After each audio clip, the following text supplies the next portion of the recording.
Fate, Souls and Singularities by Mundatorem Chapter 60.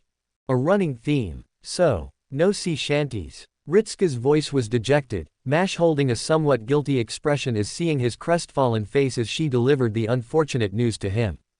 No, senpai. Shaking her head, she continued on, they began to emerge during the 19th century, so I am afraid that none of the pirates here will be singing songs. Pausing, she studied his face with a hint of innocent curiosity. Is it important, senpai? Ritska sniffed once before shaking his head. Not really, just figured it would have been nice as all. Gesturing around himself with a somewhat amused expression, it would kind of fit in with the whole pirate thing we've got going on here.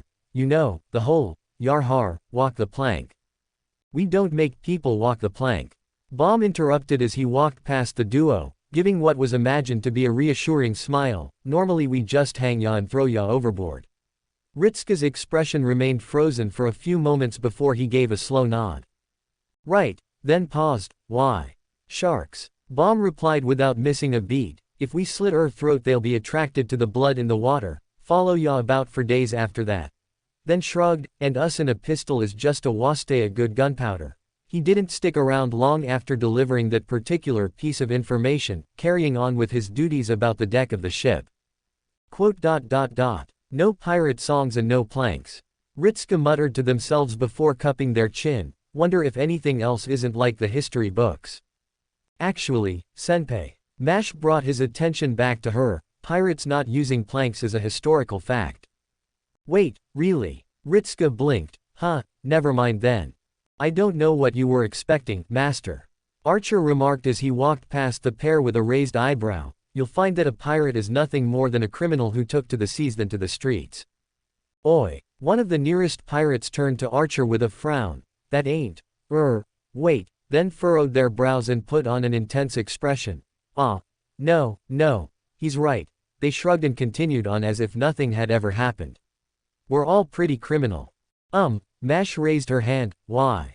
The man shrugged. It's easier. Tend to have a bigger crew with ya. Not really any restrictions on yourself. Their expression turned softer as they looked about. Ya can make friends with like-minded people, right Tommy? Fuck you Pete. The man grumbled off without even looking up from the cannon he was cleaning. Ya dalcop. Yeah. Ritska nodded his head with a look of incredulity on his face, very friendly. That's just Tommy. Pete waved his hand. Still mad I knocked over the stew that one time. They sniffed, no sense of forgiveness about them. That was our only food source on the ship. Tommy went on, looking up with a curled lip of disgust. We almost died of scurvy. You guys not have any fruit? Ritska asked. Several blank expressions turned to him. Huh. The two men blinked at him in confusion. Fruit. Tommy scoffed. What good would fruit do? Yeah, lemons and oranges and stuff. Ritska looked between the two of them. That cures scurvy. Senpai. Mash whispered into his ear with a slightly concerned expression. Those cures weren't discovered until the 18th century. Ritska stilled before their eyes went wide and looked back to the pair of men. Tommy and Pete looked at Ritska and Mash and to each other. There was a tense silence for a few seconds before the pair of them burst out into laughter. Oranges. Pete barked out, current scurvy. Ha ha ha ha ha ha.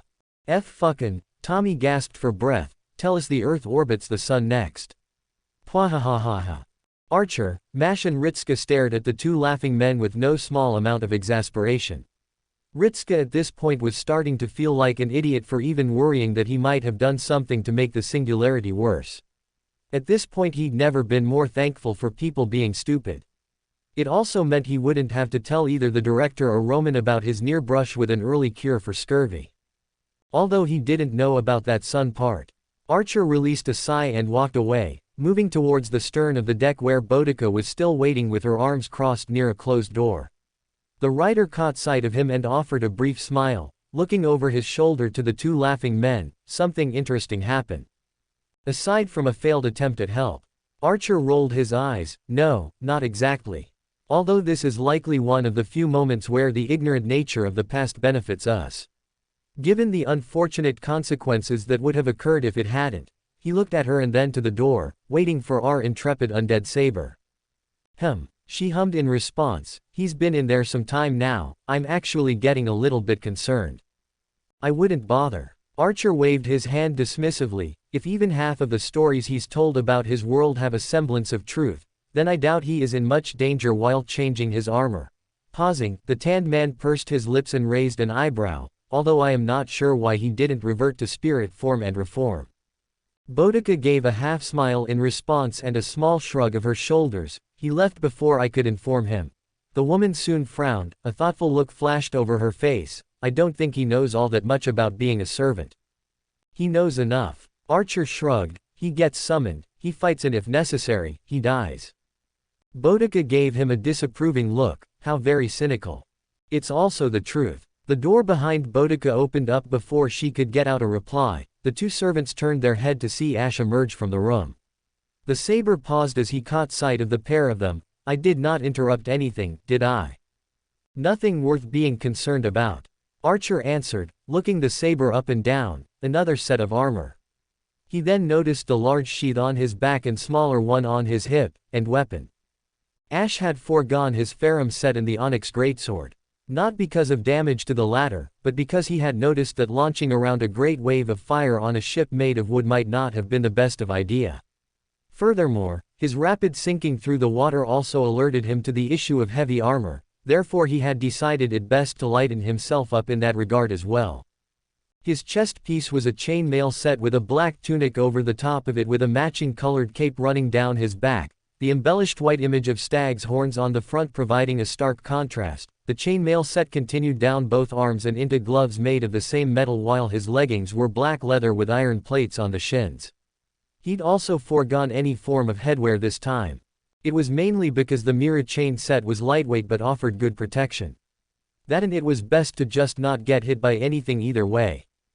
In the small sheath on his right side there a dagger, the hilt was a deep blue metal with a glowing aquamarine crystal in it. On his back was a much larger sheath. The greatsword in question had a dark gray coloration to it, the pommel being a crescent-shaped piece of metal. Aquamarine dagger, the information was filed away in his head. The blade could be extended with magic to form a crystal blade. As far as noble phantasms went, it wasn't that bad as a surprise weapon. It would have been a useful tool for an assassin, with the dagger extending into a crystalline blade and causing the inflicted wounds to scab over with crystals. That said, it was still only a D-rank noble phantasm. The sword on his back came next. Storm Ruler, gifted to the people of Goldborn by Yorm the Giant, is a weapon that could kill him. Noble phantasm was the release of wind in a condensed blade with a giant slaying property. Could also release gusts of wind as another attack. Ranked as a B-rank noble phantasm. It would appear that the saber had decided to use two different types of weapons, one which could extend itself in combat and another which could be used to provide a smokescreen or distract the target. It was certainly clever, and more so around here. A gust of wind on a sandy beach would certainly provide an adequate distraction. Not to mention the dagger, which could be extended into a short blade for a surprise attack. It wasn't a bad strategy, and Archer would admit that if used correctly it could certainly take someone off guard when in combat. Not exactly a very honorable thing to use trick weapons. He approved. It was somewhat refreshing to see someone else who apparently valued pragmatism over pride. HMPH. Archer nodded his head and turned away. Very well then. Ash watched with a slightly confused expression on his face, and completely unaware of the theft which had just taken place, and looked to Boudica for some reassurance. The woman just shrugged at him. "Why didn't you just revert to spirit form?"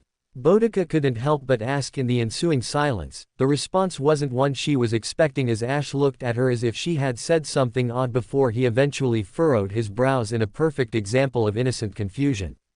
"What spirit form?" Ritska steadied his nerves as he moved towards the port of the ship. They hadn't spoken at all since they left, and it was as good a chance as any.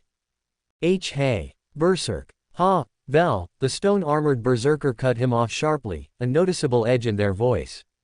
Their helmet remained facing the ocean as the ship continued sailing, not even turning around to face Ritska as the boy approached. Sorry. He apologized quickly. Some servants might take issue with me freely using their names. Ally. Well, I haven't met any yet. He awkwardly answered. He was rewarded with a scraping noise as Havel's helmet turned slightly but no more than a few centimeters to the right before stopping. The director said it would be a good idea in case I accidentally reveal a servant weakness.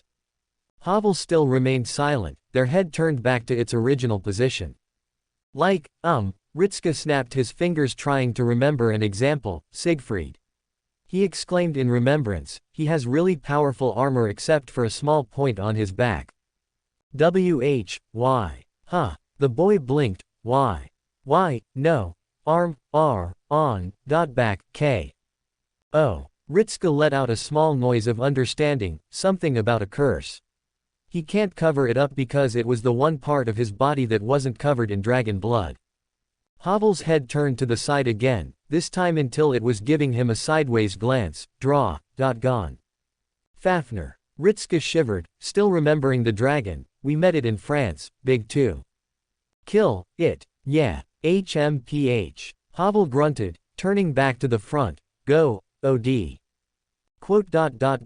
Sue. Ritzka coughed into his hand. Ash says you're a dragon slayer as well. Quote. How many dragons did you kill? Not. Eno.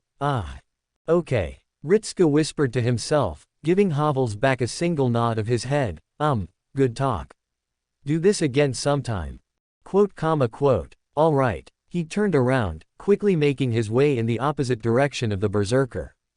Havel remained silent as he departed. Helped kill a dragon, did he? Havel pursed his lips behind his helmet.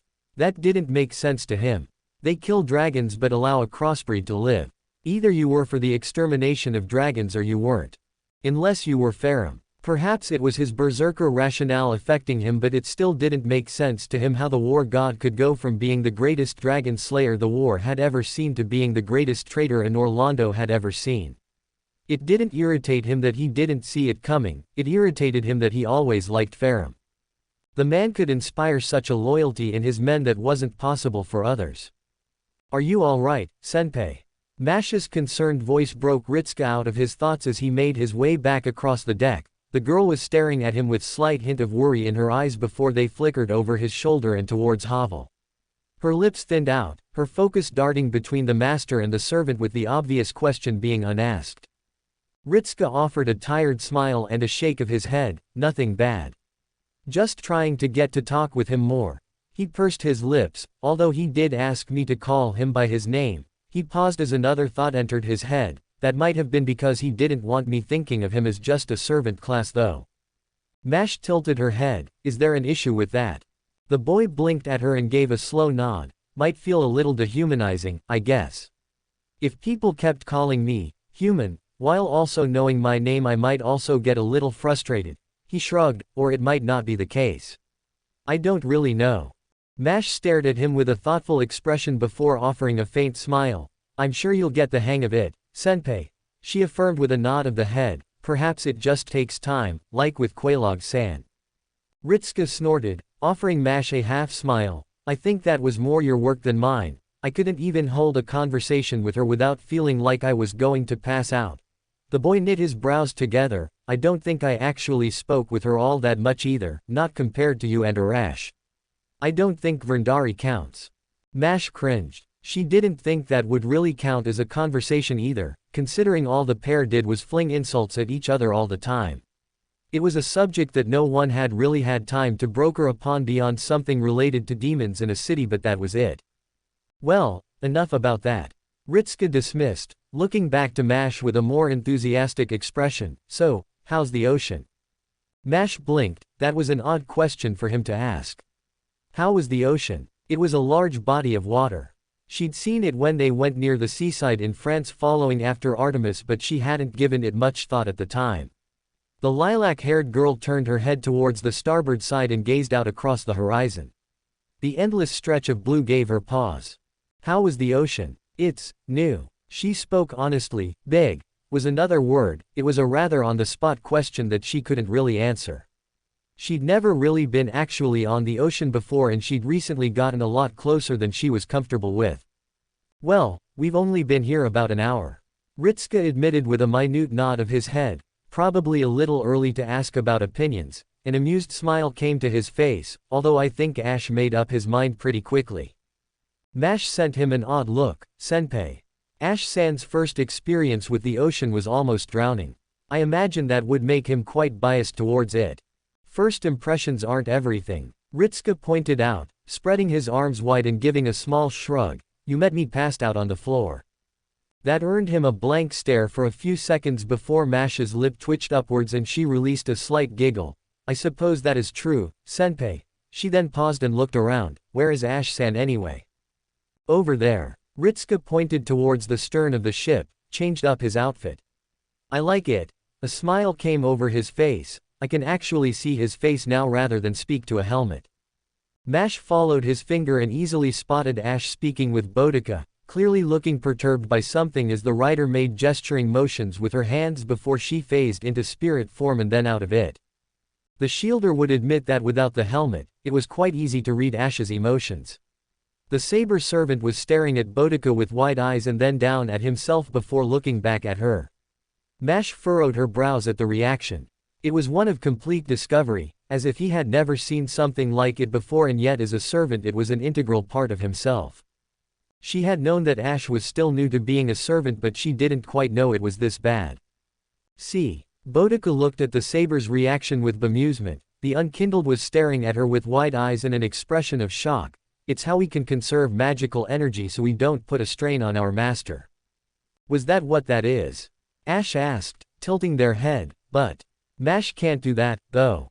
Boudica nodded her head. No, she's a demi-servant, so she's a human with the powers of a servant. Her body is still physical. She watched as Ash furrowed his brows, then slowly raised a single finger and moved it towards her shoulder. Boudica continued to stare as he pushed her slightly and then looked at her with a weird expression. The writer could barely resist laughing at his obvious question. She instead settled for biting her lips and letting out a chortle. And no. I mean, she's still alive. She's not a spirit. Oh. Ash nodded his head. Yes, that makes sense. Really? Yes. He gave a single nod, then frowned. Why are you looking at me like that? Like what? Like I'm an idiot. She raised an eyebrow at the choice of words, although she wouldn't go so far as to say he was an idiot. Perhaps ill-informed was the better choice. Hawkwood looked at me like that too. Must not have liked you much then. Quite the contrary. Ash shook his head, his lips drawn into a thin line. I don't think he hated anyone, more crestfallen than anything else. He shrugged. He was actually the first other of my kind I met. Oh. She tilted her head. You mean? Yes. Ash nodded, although his first words to me were to state that we were both equally worthless. Charming. Ash let out a dry snort, turning away from Boudica with a distant look on his face. Yes, but that didn't make him wrong. What does that? Land ho. A shout from the crow's nest had both servants look up to the man. He was pointing out in front of them across the ocean. Pirate Island. Ritsuka jogged over to the front of the ship, Mash right next to him as they joined. Havel stood there. Not, call. Ing, it, at. Havel growled out, arms crossed in front of his chest. We could just call as the island, then. T. Ritsuka released a strangled laugh while Mash looked aghast at the rather insulting suggestion, quickly looking around to see if anyone else had managed to catch ear of what the berserker had said. Fortunately they were all too busy attending to other matters to hear the berserker. A small mercy. Havel-san. Mash whispered to the berserker, that's quite rude. HMPH. We're almost there then. Ritsuka looked over his shoulder to see his other three servants approach, although he noticed how Boudica staring at Ash's back with a slightly concerned look about her. He filed that way for later and turned his attention to Archer, the tanned servant, having asked the question. Yep. Ritsuka nodded to him, throwing a thumb over his shoulder and in the direction of the distant landmass on the horizon. We're close to SCU Pirate Island. Mash sent him an unimpressed look for his slight slip. The master responded with a cringe and a shrug towards her. Fu, still on his shoulder, let out a small noise and poked his cheek. Can I ask a question?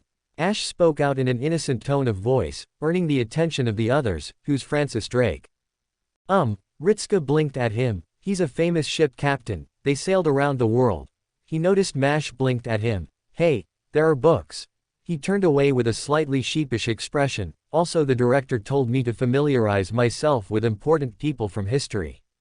Mash nodded with a pleased expression. That's good, senpai. It means we won't be caught off guard. She then looked to Ash. That much? I know a little. Ash defended himself. No, actually, I don't. He then corrected with a dejected look on his face. I only know what everyone else considered common knowledge in Lothric, which wasn't actually a lot. Don't feel too bad. Ritsuka did his best to comfort the saber. I don't know that much about history either except the common knowledge stuff. I'm not completely ignorant, but don't ask me to detail the collapse of the Roman Empire. Which one? Archer asked with a raised eyebrow and a hint of a smirk on his face. Ritsuka froze like a deer in the headlights, turning to the archer with wide eyes. There's more than one. Unfortunately. Boudica scoffed. Ash looked at the woman, tilting his head. Do you have some issue with Romans? He pursed his lips. I know Emperor Nero was rather eccentric, but she did not seem that bad. Boudica's expression turned ugly. I know you aren't all that aware, but the Roman Empire was. She then paused and frowned. She. Yes. Nero was a she. She was. Ritsuka nodded, then grimaced. Don't know why she kept flashing her panties though. I think she said she was allowing us to see, senpai. Mash corrected, although the director has told me to warn her if she is ever summoned. Ritsuka snorted. I can imagine. I think she was happy she was never left alone with the emperor. Boudica narrowed her eyes. Why? Nero was. Ash struggled to find the right words. Very open with her intentions. Her look of confusion remained, and her physical interests. The look of confusion vanished and was replaced with a suspicious expression. She didn't accept, did she? Ash shook his head. No. I believe Olga was quite put off by the request. HMPH, well, good. Boudica nodded to herself, lips drawn into a thin line. No good comes from consorting with Romans. Still, a woman. You get used to it. Archer offered from where he was standing, a resigned look on his face before turning down to the writer. Also, did history not portray Sir Gareth as a man? Hey. Boudica frowned. I was surprised by that as well, but I have a soft spot for Britons, alright. She then allowed a smile to come to her face. I've also grown rather fond of the little knight. It means if I ever see Lancelot I shall give him quite the stern talking to. Good. Mash nodded her head, then paused at the looks she received. That was odd. I don't know why I said that, senpai. Ritsuka blinked at her once before he shrugged. Well, I'm sure it's probably not that important. Archer regarded him with a deadpan expression, as if he was missing something incredibly important before he released a small scoff. The master turned away from the shielder and looked back towards the island. Still, get to meet Francis Drake, this will be pretty exciting. HMPH. Havel grunted dismissively. Aurea, die, Navi, gate, D, world, he remarked. Ritsuka turned his head towards the berserker with an interested look on his face. Really? Was exploration more important when you were alive? Draw. Gons. All. Over. World. Havel growled out. Had. To. Go. Ever. Why. Where. To. Kill. Them. Quote. Oh. Ritsuka quietly replied. Alright then. He remained silent for a few more moments before his eyes flickered over to the berserker again with a minute frown. You tried wiped out all the dragons from the face of your world. Yes, try. Ed. The berserker darkly replied, a tinge of frustration in their voice. Didn't. Get. All. And. Not. One. I. Want. Ted. To. Get. Most. T. Havel's rather dour comment had put the mood into the ground, the group remaining in an awkward silence as they approached land. As they got closer, Archer was able to make out a port town built into the crook of the island, two different piers extending off of it with a small town consisting over half a dozen buildings present. Should probably call Chaldea again. Ritsuka muttered to himself as he pressed the communicator on, Roman. The screen popped up with the doctor at his station with a bowl of noodles in his lap. The doctor hastily chewed his latest mouthful and swallowed very loudly, placing the bowl to one side and just out of shot before wiping his face down with a napkin. Fujimaru-kun, you're almost there. Yes. Ritsuka nodded, then flashed the doctor an amused smile. Are you allowed to eat in the control room? What the director knows can't hurt me. Romani replied with a sheepish smile.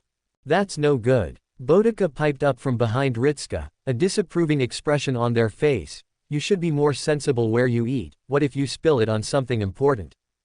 Well. Roman paused and slumped in his chair. Sorry, miss. Good. Boudica nodded. And you won't do it again? No. I won't eat noodles in the command room again.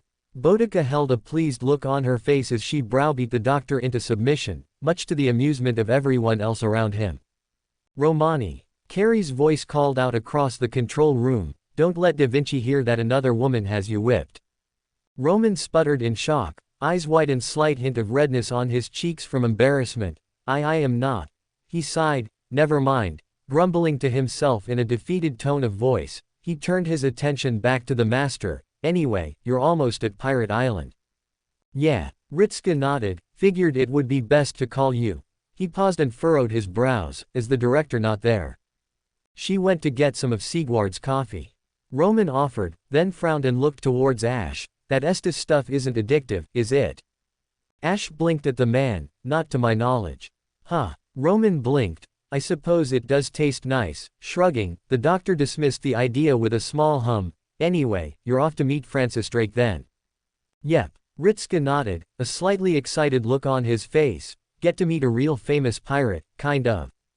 Privateer. Romani corrected, whenever they worked for the crown, which Francis Drake usually did, they'd refer to them as privateers. More socially acceptable than saying you hire pirates. Fair enough. Ritska acknowledged, I can see why there might be a slight issue. He sighed, either we'll get some clues about this singularity, or we won't. The chances of not finding clues with Francis Drake about are slim.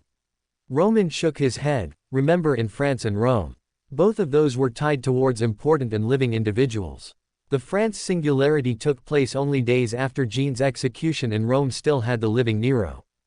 When you put it like that, yeah.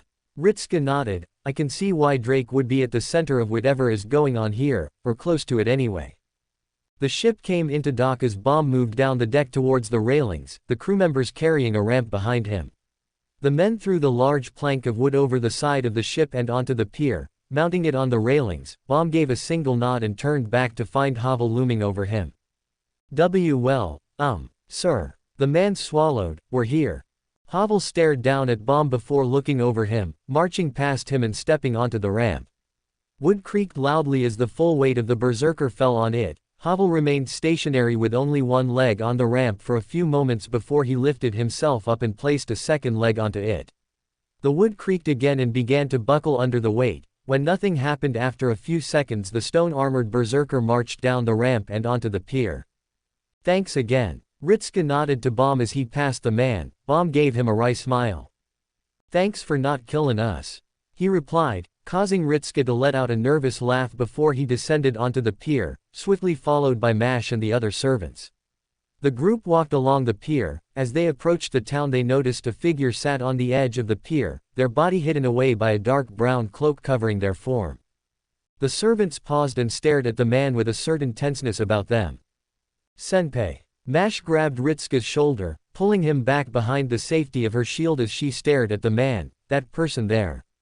They're a servant. Servant. The voice spoke out in a soft tone, a hint of amusement present before the cloaked figure let out a hollow chuckle. Yes. Servant, a fitting name for one such as I. However, you may continue on. I mean you no harm, and provided you have no ill intent, I will not bar your way. We don't want to cause trouble. Ritska assured the man. The cloaked figure stared at them before nodding their head once. Mash looked at the figure with narrowed eyes. Are you aware of the situation? Perhaps, although I am not one for knowing much. The man replied with a hollow chuckle, but if it is answers you seek. A heavy sigh passed their lips. I doubt I have them. A hand lifted from underneath the cloak to reveal a heavy leather glove. A finger pointed straight towards the largest building at the far end of the town where the forms of most of the pirates were gathered around. Answers to be sought are found there. Ash narrowed his eyes. Who are you? My name. It is not one of worth. The man replied. Their dark-knit hood nodded towards the village, but if you would call me something, for now Saber is enough. Havel grunted, moving past the cloaked man without a second thought and towards the town. The other servants were far more hesitant to pass the man by. all still being wary to keep between him and the master. Wait, you, Ash paused as the hood turned towards him, you're an undead, yes. Unkindled. Ash admitted with a frown, you are aware of my kind. Unkindled. The man hummed in response, no, I have not heard of that term before. Perhaps it was a mistake on my part, forgive my interruption. Ash stared at him in silence, their brows furrowed slightly, what do you? Ash-san. Mash called out to him, the unkindled turned to the shielder, come on. Ash pursed their lips, giving the cloaked man one final glance before continuing on their walk to join the others. An odd man, Ash remarked as he caught up with the other servants. Archer raised an eyebrow at the unkindled and then looked towards the cloaked man, still on the pier, before returning his attention to the saber. Odd or not, it is best we keep an eye on him. In case he is not as truthful as he claims to be. Ash surmised and then nodded his head, it is best, I've known of those who are not all they claim to be. Archer hummed, turning his attention back to the head of the group. Havel paused as a man came barreling out of the front of the building, face bruised and bloodied, they crashed into the ground to the cheers of all those around them. Ritska and Mash came to a stop next to Havel, staring down at the unconscious man with similar looks of bewilderment before their heads swiveled around to survey their surroundings, is this normal? Most likely. Boudica hummed as she came to a half next to Ritska, releasing a nostalgic sigh, most of the Iceni were quite rowdy like this as well, although there is going to be someone in charge of them otherwise they'd spend all their time fighting. Ash looked at the back of her head and raised an eyebrow, is that spoken from experience? Yep. Boudica nodded, looking over her shoulder to the saber and giving him a faint smile, quite a lot of it too. If I were to hazard a guess I'd say that Francis Drake is the man who's in charge. I think Ryder-san is right, senpai. Mash looked to Ritska with a firm look. Bomb-san did mention that Francis Drake was considered the boss, so it is possible they hold one of the highest positions in this place. Havel growled, arms crossed in front of his chest, his helmet turning in the direction of a man with his head hanging over a barrel and retching into it. Scum. There's no need to be rude. Boudica chided the berserker, crossing her arms and fixing him with a challenging look, just because they might not have the kind of discipline you want. A gunshot went off, soon followed by a splash of a body hitting the water. Boudica remained silent with her mouth slightly ajar before it slowly worked its way shut. Did someone just get shot? Ritska looked around with a hint of shock on his face, is that bad? Roman's slightly nervous voice answered in response, I can't tell. It might be. Depends on who got shot. Probably best to ignore it. Ash shrugged his shoulders, looking around at the gathering, although, his lips thinned, are gatherings normally this violent? Depends on where you are.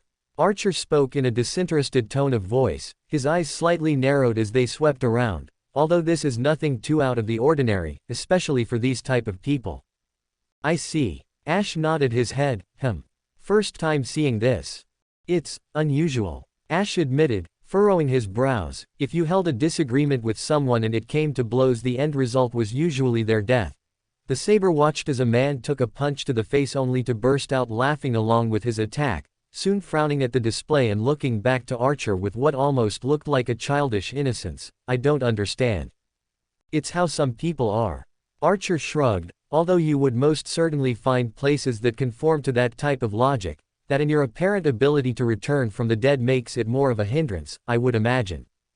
Perhaps. Ash allowed, still, is this really what people are like?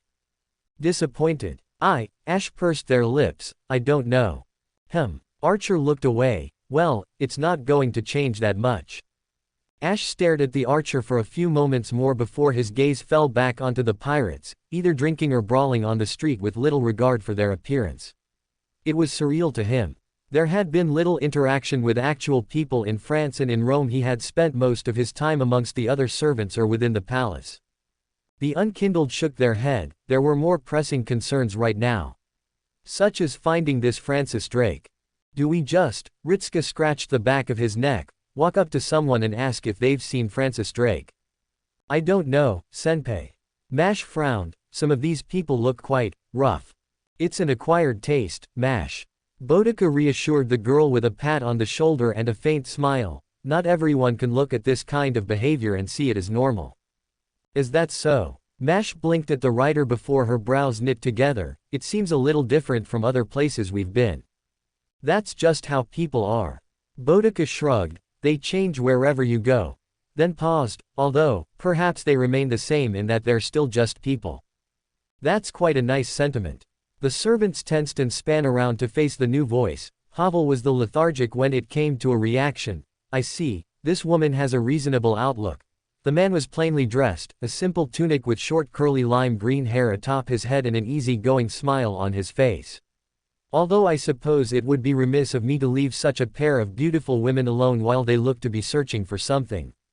Senpai. Mash jumped in front of Ritsuka, servant. Whoa. The man raised his hands, showing himself to be unarmed. I might be a servant, but I'm not your enemy. And you assume we'd just trust you? Archer raised an incredulous eyebrow, his hands flexing to already gripped swords which weren't there. The mysterious servant maintained his composure in the face of the rather obvious suspicion. Well, if I told you I was an archer, would that make you all trust me a little more? He offered, tilting his head slightly before his eyes rested on Ritsuka. You're the master here, so it's your call. Although I'm not here to fight you. You mean like the servant by the pier? Ritsuka asked. The other archer stared at him before blinking in comprehension and chuckling.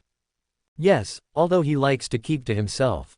He replied in a carefree tone, not a bad man to converse with but a little heavy at times. I assume you spoke with him as well then. Yeah. Ritsuka nodded, still fixing the green-haired archer with slightly apprehensive look. He said we'd find answers here. But whether or not they're the answers to your questions is another matter. The man replied with a slight smile. Yes, that does sound like the type of cryptic advice he would give. Help. Or, no. Havel cut him off with a grumble, turning their full attention to the man. The archer blinked and looked the berserker up and down. Wow. You remind me a little of a certain Goliath man I knew. He chuckled at his own joke, much to the confusion of the other servants. Anyway, yes, I can take you to the person in charge if you really are looking for someone. We are. Ritsuka nodded. Francis Drake. Well, they are the only person worth looking for here. The archer admitted with a wry smile. I can lead you to them. The master bit their lip in thought. Roman. What do you think? Quote. Roman. Ritsuka asked again, looking down at his communicator on his wrist when he got no answer. Think we should follow him? Roman's voice sounded out. Yeah. He went on, voice tinged with something. I'd recommend following him. If nothing else, he might also be a servant summoned by the Grail. There, you see. The archer chuckled, pointing his hand towards the voice. Sounds like someone is wise. It's not wisdom if there are no other options. Roman shot back flatly. Fujimaru-kun, you should be careful around this one. He seems to be of the careless sort. Ritsuka snorted. Like you then. Yeah. Roman sighed. I might not always be on top of the situation, but at least I'm trying. I appreciate it, Doctor. Mash reassured the man. I'm a little jealous of you now. The archer crossed his arms. You have a cute girl giving you her support. Not like that, you womanizer. Roman shouted out in exasperation, only for the archer to let out an amused laugh in response and turn away from them. He soon began moving towards the largest building in the port town. This way, I'll lead you to the captain. The group followed after the man as he casually walked through the port. The bizarre collection of individuals barely turned a few heads in their direction, and those that were often stared at Boudica, as most were content to sit back and drink or speak. Ritsuka could say without a shadow of a doubt that it was certainly a lively place and most definitely lived up to what he imagined pirates would be like. Rowdy bunch, aren't they? Boudica commented with a faint smile. The archer leading them chuckled in response. Well, they are, but I suppose you could say it's part of their charm. Looking over his shoulder, he maintained a cool expression on his face as he spoke with Boudica in a knowing tone, although you don't seem too put off by their appearances. It isn't that bad when you've dealt with Rowdier. Boudica rolled her eyes, earning another light chuckle from the archer. I suppose that might be true, Abis. He cut himself off, biting his lip. Oops, nearly tripped over myself there. Quite unfortunate. Looking away from Boudica, he turned his attention to Havel. So what of you, my large friend? Seen places like this? Yes, Havel grunted dismissively. Vir. Ns. Was. Ters. The archer raised an eyebrow at him. I suppose it could be said they aren't the most productive, but I wouldn't call them wasters. The man gestured his hands around himself and to the crowd. They live to fulfill their own desires. In that regard I would say that they are, in fact, quite productive in a spiritual sense. So you just think drinking and fighting all day is a productive spiritually? Roman's incredulous voice came through the communicator. At this point both Mash and Ritska were staring at each other in bewilderment at how much Roman was speaking to this one servant. No matter how you look at it, they're just having fun. Archer shrugged. Can't exactly fault them for that, can I? Sometimes it is a simple life that is the most rewarding. He paused before a warm smile came to his face and his voice filled with a softness, but that doesn't mean you can't have ambitions. After all, how can you expect to attract beautiful women if you don't do something grand? I have no words. Roman sighed. He's your problem, Fujimaru-kun. Havel, however, paused and fixed the archer with a look. You live, sim. Life. Ah. The archer blinked, then grew an amused smile. That would be telling, no. Seem. Havel tilted his head. Like, some, Rick, s. Really? The man hummed. I suppose you have experience with those of God. Bis. Hop. Havel continued on his walk. On. Ce. Once. The man slowed his pace to keep stride with the berserker, a small frown on his face. Did you lose faith? HMPH. Havel scoffed. Ever. Why, one. Lost. In me, so. I lost fate. In them.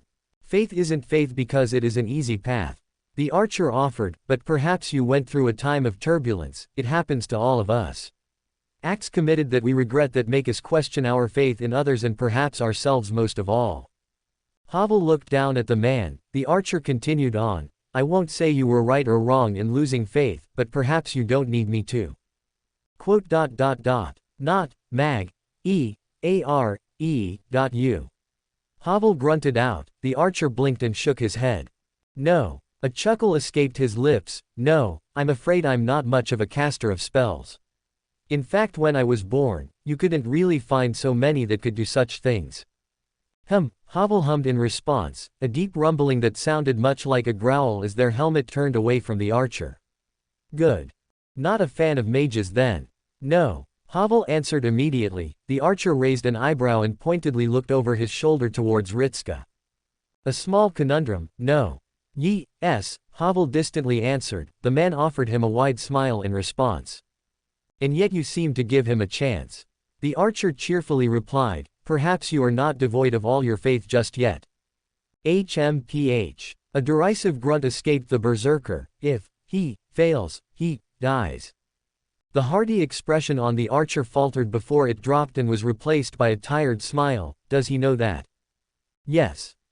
Releasing a hum, the archer picked up his pace. That is quite telling that he would work with a man who would kill him, isn't it? Havel remained silent in the face of the question. Well, not for me to say. He shrugged. It is between the two of you.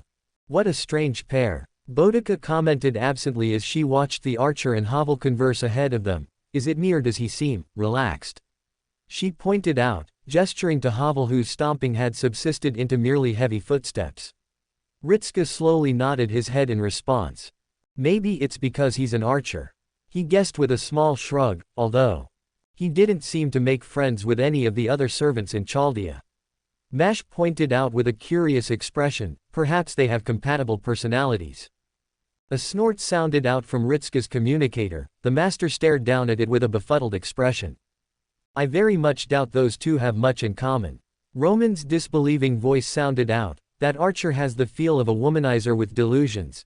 There was a brief pause before the doctor continued on. Havel seems like the kind of guy that would dislike that, but I suppose we don't know Archer's true name, so there might be more to him than we're seeing. That's pretty strong reaction. Ritska pointed out. Normally you'll sing the praises of the heroic spirits before they just insult you. You make me sound like a victim when you phrase it like that.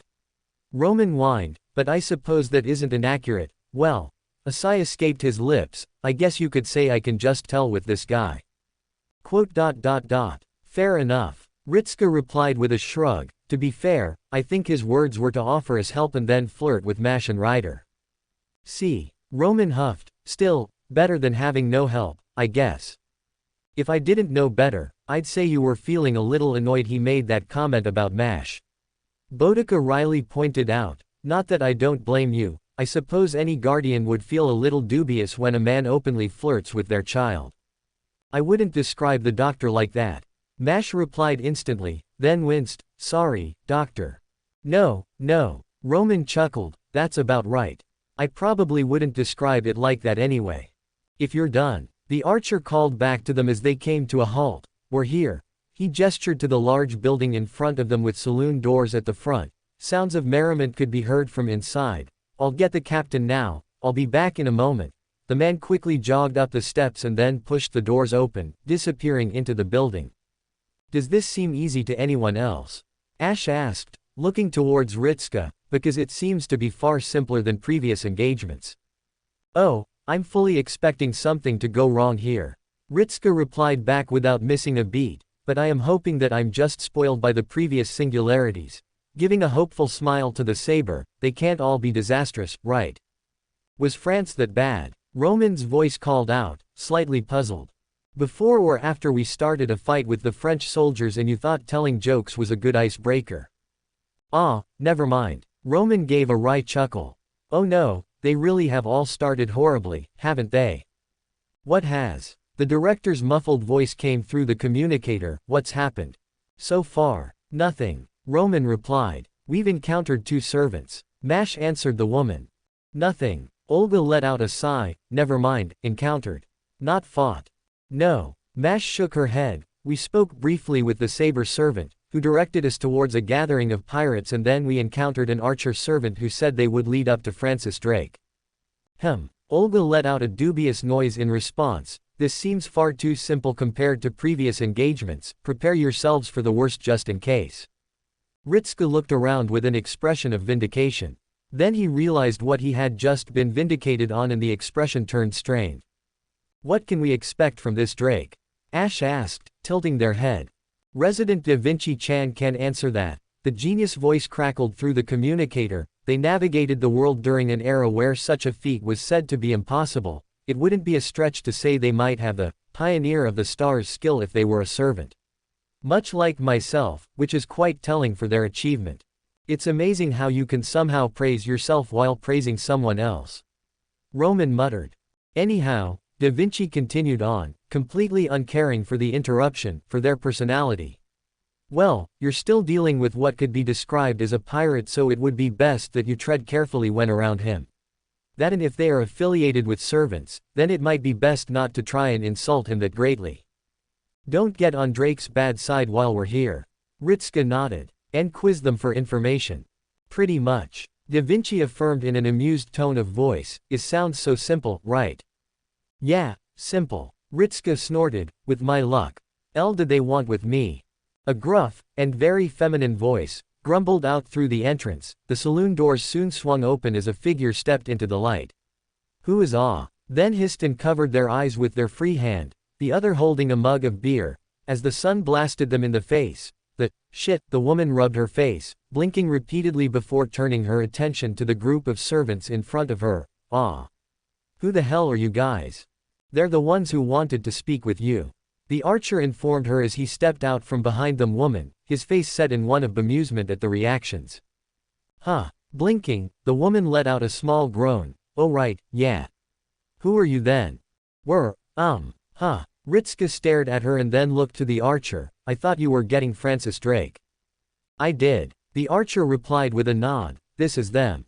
Ritska took another look at the woman.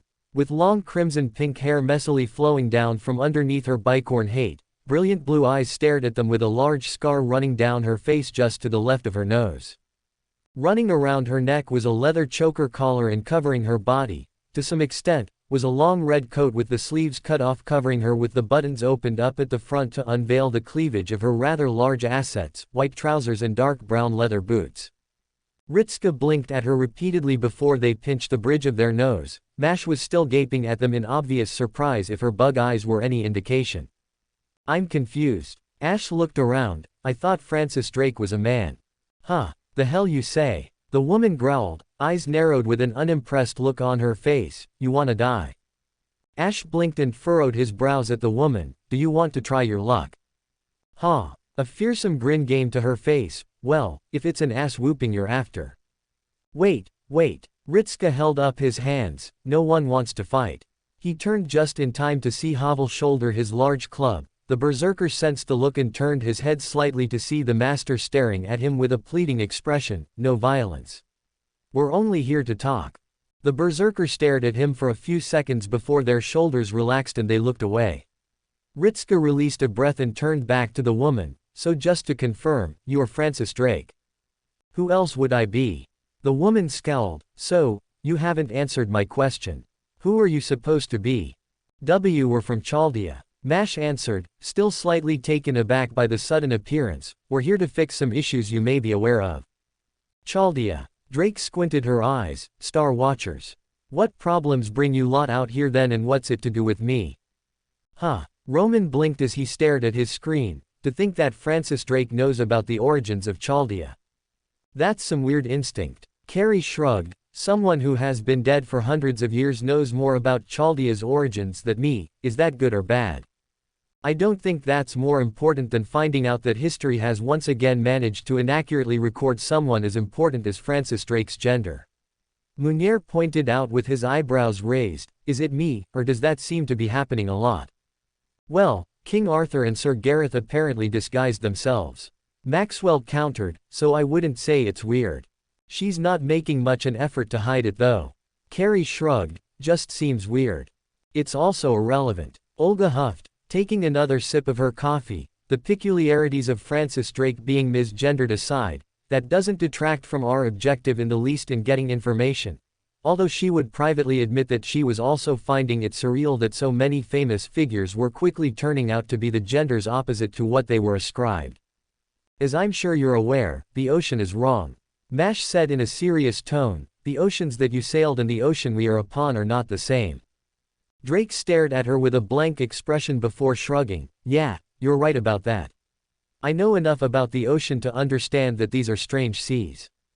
Right. Ritska nodded, which is why we're here to solve the problem. Ah. Drake cut him off, taking a loud swig of her beer with a slurp. You got it wrong, I don't mean strange in a bad way. She gestured around the town with a wave of her hand. There's no other world that could possibly be as fun as this. Ain't that right, men? The cheers sounded out amongst the pirates who were paying attention. However, there was one thing that Archer paid particular attention to. Up until this point, Ash's face had been on of innocent confusion. However, as soon as Drake had started speaking, it had quickly frozen over into one of cold indifference. His eyes entirely fixed on the person in front of him. Huh. Mash almost face faulted. What do you mean? Well, Drake grinned, we live for freedom. So out here we can do what we want. Her smile turned shark-like. So we're gonna steal everything we can from this ocean. Wait. Ritska sputtered, if we don't fix this ocean then the whole world is in danger. Drake stared at him and raised an eyebrow. So? She shrugged, why do you think bringing up the fate of the world would matter to a pirate? Ash's eyes lost any sense of emotion. But, you would doom this world for your own desire. Ash spoke up, his voice flat and toneless, so you could live your ideal life you would condemn an entire world, just for yourself. Drake looked at the unkindled with squinted eyes. You have the feel of someone who's pretty new to desires, bet you've never really had one of your own. She frowned, hope I'm wrong because that's quite sad. Shrugging, she took another drink of her beer, that's how people are. They're greedy. She smiled, can't be a pirate if you ain't greedy. Ash stared at her with an unchanging expression before they looked down. Is this how greedy people look to you, Patches? He muttered out in a low tone before releasing a heavy sigh and looking up. You're insane. Ritska released a strangled noise. Well, that's a little rude. Drake frowned, I'm not that crazy. No. Ash shook his head. You are, if not for the fact you still speak I would accuse you of being a hollow. Havel's head slowly turned to the saber and then to the woman, only he garnered the full implication of the sentence. He and Archer, who was now tensing himself behind Ash.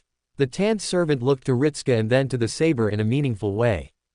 Ash, Ritska stepped towards the servant, we're not here to fight, we're only here to Geez. Drake released a huff of air. You're doing a lot of talking with that murderous look you've got in your eyes. Ash rolled his jaw. How important is she to your history? Very, Ash-san. Mash answered immediately and with a growing worry present on her face. She's very important. So no trying to kill her.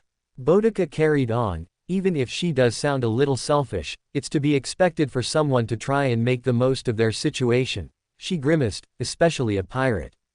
She gets it. Drake waved a hand over to Boudica. You should try being selfish once in a while, it's great.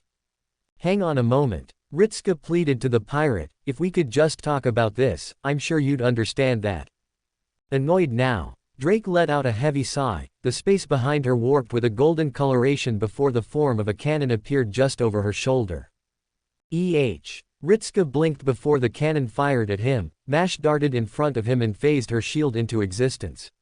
The cannonball slammed into it with the subsequent explosion obscuring the two from view as the other servants jumped away from the blast.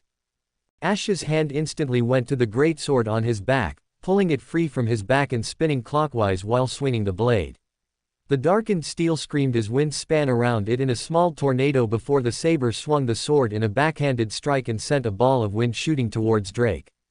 The archer who was behind her tackled the woman to the ground as the projectile slammed into the building behind her, shredding the wood and blasting a hole in the front of the building. Oh shit. Drake let out a surprised curse. Didn't think you'd throw storms at me. That was rather aggressive, Captain. The archer wryly remarked as he quickly pulled the woman to her feet and moved in front of her, shepherd's staff manifesting in his left hand while a sling dropped down from his right. The green-haired man looked between the 5 servants in front of him with a mild grimace, although I can't help but question its necessity. Kid was getting annoying. Drake grumbled as she dusted herself down. Wasn't going to leave me alone, so I figured I'd try and shut him up. Where the heck did that cannon come from? Ritsuka's voice cried out through the smoke. The shape of the two came back into view. I thought Francis Drake was supposed to still be alive. Hey. Drake scowled. I am alive. The heck is that supposed to mean? Fujimaru-kun, the readings aren't lying. Romani's voice came through. She's definitely human, but this magical presence she's exuding. Being in possession of the Holy Grail is the only answer. Olga followed up with an anxious tinge in her voice. She has the Grail. Ritsuka's voice came out in a strangled gasp. Grail. Drake tilted her head. Ah, that treasure Archer was talking about. So you're after that, huh? She sent Ash a smirk. Sounds pretty greedy to me. So what do we? You'll have to defeat her and recover the Grail. Olga answered him. However, she is still important to human history, so you cannot kill her. Well, we've got 5 servants on one. Ritsuka pointed out. It can't be that hard. I'm afraid to say you have miscounted. The voice of the saber from the docks sounded out behind him. The master span around to see the man's cloak fluttering in the wind as they faced them. Despite my reluctance to do you harm, I do owe the captain a debt. They began to walk towards them. A debt? Ash turned to the man. Indeed. They aided me when I had most need of it. They answered, it would be wrong of me not to repay their efforts. The cloak fell away, revealing a set of steel armor, the left arm being more heavily covered than the right with large pauldron across the shoulder. Deep blue fabric lined with gold thread covered their chest piece. Their left hand manifested a kite shield with a blue coloration to it. A golden pattern was emboldened on the front while they drew a simple sword from their scabbard. Armor of Astora. Ash blinked in surprise. A knight or one who merely wore the armor? A knight. They answered, although it is not as though I have committed great deeds of renown. Well then. Drake's hands went to her flintlocks. Whether in victory or defeat, looks like it's gonna be a show either way. And, if it ain't obvious, it's Oscar of Astora. Also Ash immediately dislikes Drake. Fun times. Anyway, new servant. Also I should probably specific Ash's current loadout. Helmet, none. Chest piece, mirror chain. Arms, mirror chain. Legs, iron leggings. For Stormruler, just see Sigward's stat sheet and that'll give you an idea of the weapon. Anyway. Oscar stats. Oscar of Astora. Servant, saber. Strength, D. Endurance, D. Agility, C. Mana, D. Luck, E. Noble Phantasm, D. Hope in my heart, D. Anti-unit max target, 1, max range, 1. Is triggered upon his death, he who put the chosen undead on the path which was lead to their quest. He strengthens the power of his ally for a period of time. Class skills. Writing. E. Magic resistance. D. Personal skills. Hero creation. D. Battle continuation. D. Minimum level for an undead to hold. Mystic Slayer. D. Summoning. Servant. Saber. I am Oscar, a knight of Astora. I am sorry to say I won't be much good, but if you'll have me, I'll do my best. Dialogue 1. Free time. I admit, I had not considered much of it. Although I was partial to fishing once. Dialogue 2. My family used to own small fishery when I was younger. I would spend the summer days with my father helping him with the trade before I became a knight. I wonder what became of it. Dialogue 3. A relationship between servants and masters. That is an odd thing to ask. Before I became undead, I would have a knight captain give me orders. I assume it is much the same, but forgive me if I am mistaken. Dialogue 4. If you have chosen undead. Ah, so they are here. That is good, it's good. They fulfilled the quest. Although, perhaps, never mind. I probably wouldn't have been able to do it anyway, but one wonders what might have happened. Dialogue 5. If you have knights of the round table. True knights, unfaltering and but even they can fail. It is not an insult against them, but perhaps some small comfort that even the greatest can stumble. No, that is a cold thought of mine. Dialogue 6. If you have Anri of Astora. Another knight of Astora. Fair tidings to you, sister knight. I hear you fulfilled your duty, that is joyous news to hear. Dialogue 7. If you have Solaire of Astora. A knight of the Sunlight Covenant. Yes, I know of them. Their presence is well known in Astora, men of valor and worth. If he has raised his sword in your name, then you have good tidings about you. Dialogue 8. If you have Gwyndolin. Thou who art undead, art chosen. In thine exodus from the undead asylum, maketh pilgrimage to the land of ancient lords. When thou ringeth the bell of awakening, the fate of the undead thou shalt know. I suppose it was spoken truly, the fate of the undead was made known. Sorry. Dialogue 9. If you have divine spirits. Lords. I had never dared to believe I would be able to walk amongst their ilk, it is truly quite the surprise. Dialogue 10. If you have Mata Hari. A wish for a fate she cannot obtain. Perhaps I know something of that. There are worse wishes for one to have. If nothing else, Lady Hari, I shall believe in your wish wholeheartedly. Although I am a fourth-rate knight, there are likely better champions to be had. Likes. What I like. I enjoyed fishing, there was always some enjoyment to be found in the rivers. Hates. Something I hate. I suppose I would say I dislike that I could not realize my own quest. Regrettable as it was. Wish for the Holy Grail. Wish. I would very much like another chance. If only this time, I could change the outcome. Perhaps that is quite selfish of me, but I would rather not be fateless. Bond level 1. I admit, I am not the best knight around, but I shall do my best to aid you.